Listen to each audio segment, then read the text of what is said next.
already?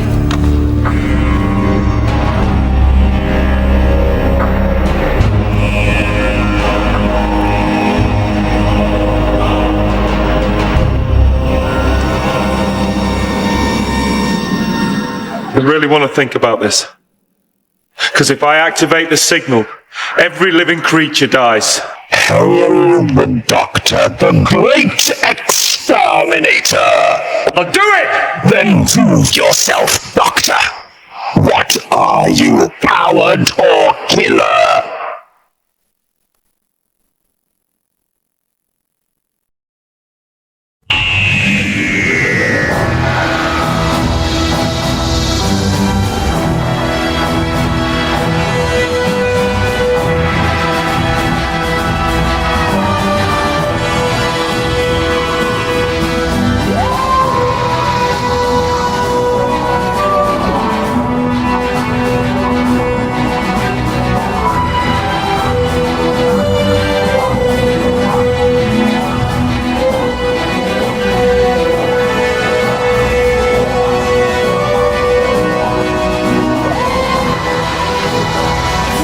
On Mars, I'm gonna kill you.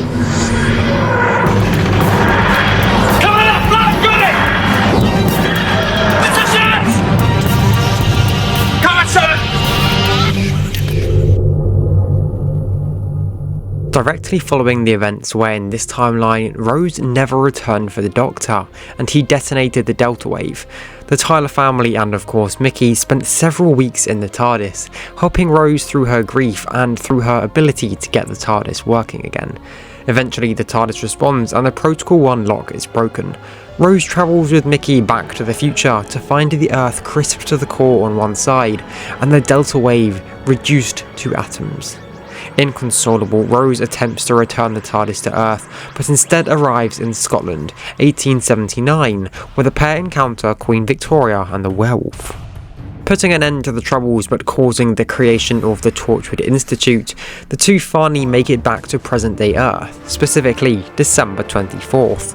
As Jackie runs to the sound of the TARDIS, Mickey and Rose exit, telling her of the death of the Doctor. However, Rose's mourning is cut short when the human race makes first contact. As events unfold, the three seek shelter in the TARDIS from the upcoming Sycorax apocalypse. However, Jackie leaves to get more food and the ship transports the TARDIS on board. On board the alien vessel, Rose and Mickey meet Prime Minister and part unit/Torchwood commander, Harriet Jones. She introduces herself, but they know who she is. After learning of the death of the Doctor, Harriet orders her assistant to tell Torchwood to do it. Torchwood rushes to prepare and activates their alien weapons, blasting the Sycorax ship out of the sky.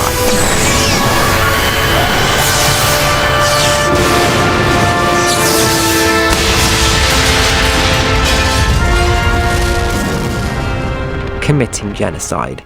Luckily, Harriet, Mickey and Rose all survived after escaping into the TARDIS, which could withstand the Torchwood weaponry. On the ground, Rose is angered by Harriet, telling her there should have been another way. The Doctor would have found another way. A small argument ensues, but nothing comes of it, except for now, Rose learns of the mysterious Torchwood. Some months later, Mickey picks up leads on a school. Rose sneaks in as a dinner lady, where she encounters Sarah Jane Smith, friend of the Doctor's.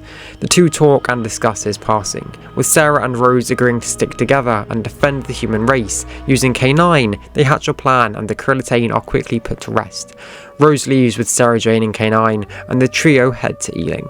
Forming Genius Computer in the Wall Mr. Smith and integrating him into the TARDIS, allowing them to more accurately pilot, the two begin a deepened investigation into the Torchwood Institute. We can go two ways here.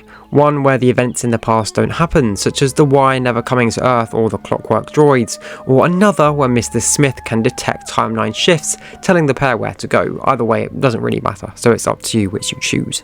The events of Love and Monsters take a different turn as all of the crew are absorbed, but the Absorbaloff is then quickly exterminated by Torchwood. As the ghosts arrive, Sarah and Rose have all leads pointing towards Canary Wharf, but walking up to the front door won't do them any good, not this time. Rose and her mother head to the TARDIS and plan to impersonate the Doctor, while Sarah Jane will sneak off board the TARDIS at a later time, hiding in another room. As the TARDIS lands and Rose steps out, she is welcomed by leader Yvonne Hartman. As Rose impersonates the Doctor, Jackie acting as her companion, and Mickey as an undercover employee of the company, they make their way through the building. The TARDIS is then secured, and Sarah makes her late exit. As Rose convinces Yvonne to stop the ghost shift, knowing the energy is not from this universe thanks to Mr. Smith, Yvonne is contacted in the lower levels, as an intruder with a psychic paper and a sonic lipstick claiming to be the Doctor is caught near the void ship. But before questions can be answered, the ghost shift is reactivated and the void ship radiates energy. As the Cybermen come through in the upper levels, down below the Daleks too reveal themselves, and naturally Sarah knew what and who they were. Managing to stay alive with her clear knowledge of them and the fact she radiated Arctron energy, her and Mickey survived, but the Torchwood scientist was exterminated and drained of brainwaves. Upstairs, the Cybermen began their invasion, and Rose made a call to Harriet. As unit troops stormed the top floor of the building, Rose, Jackie and Yvonne were safe. Unit shared their intelligence on the Cybermen with Torchwood, when suddenly Rose got a call. Learning of the Daleks downstairs, Yvonne contacted the Cyber leader. Unit, Torchwood and the Cybermen then briefly joined forces and launched an attack on the Daleks. Rose and Jackie met up with an escaping Mickey and Sarah and then made it back to the top floor. Mr. Smith explained to the group that opening the gate will ensure all the Daleks and Cybermen are taken back through. This is done, and the day is saved and the monsters are defeated, with Unit, Torchwood, Rose and Sarah now all working much closer together. The Earth was far better defended, with Torchwood and Unit easily taking care of the Arachnos and Sarah investigating strange electrical impulses at a hospital in London. However, with no alien blood to assimilate, the Jadoon failed their mission to locate their lost targets, and the hospital returned to Earth, but with everyone, including Sarah Jane, dead. And there were these creatures, like rhinos, talking rhinos in black leather. Rhinos? Rhinos could be aliens. There were hundreds of them. We couldn't breathe. We were running out of air. A colleague of mine gave me the last oxygen tank, Martha Jones, and she died.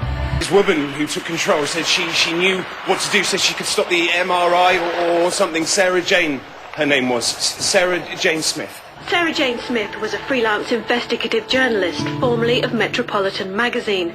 Her body was recovered from the hospital late this afternoon. Mourning the loss of a friend and ally, the group continued to defend the Earth.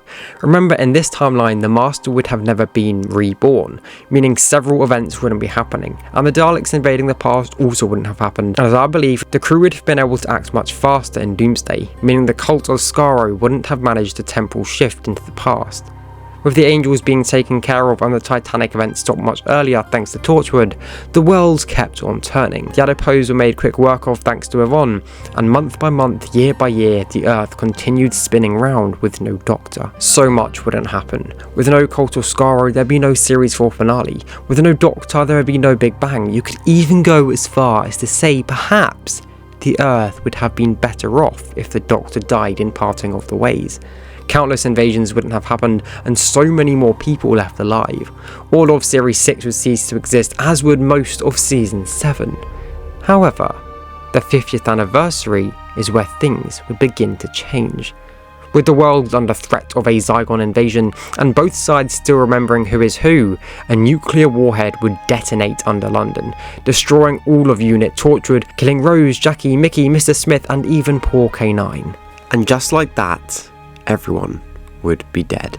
There's a nuclear warhead 20 feet beneath us. Are you sitting comfortably? You would destroy London to save the world? Yes, I would. You're bluffing. You really think so? Somewhere in your memory is a man called Brigadier Alistair Gordon Lethbridge Stewart. One word from you would cancel the countdown. Quite so. It's key to your voice print. And mine alone. Not anymore. Cancel the detonation. Countermand it! Cancel the detonation! Countermand it!